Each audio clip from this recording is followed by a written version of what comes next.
Bonjour! Nous méditons aujourd'hui sur les presque derniers versets de l'évangile de Matthieu.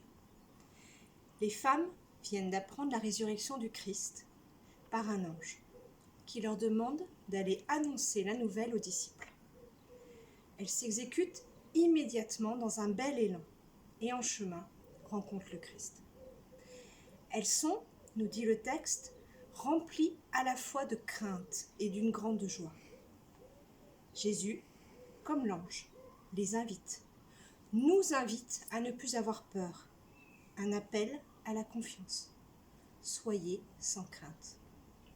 Si nous pouvons ressentir cette détresse face au tombeau ouvert et vide, nous pouvons aussi nous laisser envahir par la joie de cette révélation du Christ ressuscité. Comme elle, approchons-nous de lui en disciples et prosternons-nous pour lui manifester notre amour dans une attitude d'adoration. Mais ne restons pas simplement en contemplation. Le Christ nous veut missionnaires. Allez annoncer à mes frères qu'ils doivent se rendre en Galilée. C'est là qu'ils me verront, demande-t-il aux femmes. Ce retour en Galilée, préconisé par Jésus, nous invite à méditer. La Galilée est le lieu où Jésus a commencé et achevé sa mission. C'est de là qu'il a envoyé ses disciples. Ce retour en Galilée manifeste ainsi l'universalité du message du ressuscité, venu sauver tous les hommes de tous les temps.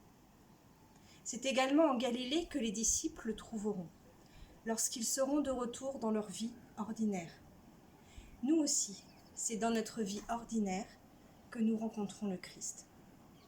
Mais à la joie de la résurrection, à cette révélation de la vérité, ce texte oppose le mensonge des gardes. Et pourtant, Dieu les a laissés libres de dissimuler ou d'annoncer ce secret dont ils ont été témoins. C'est ainsi que Dieu agit avec nous. Il ne nous force jamais. Nous sommes libres de répondre à son appel, quitte à risquer parfois un pas vers l'inconnu. Venus pour s'occuper de Jésus mort, c'est dans la joie que les femmes sont reparties annoncer qu'il était vivant. Alléluia, Christ est ressuscité. Oui, il est vraiment ressuscité. Belle octave de Pâques à toutes et à tous.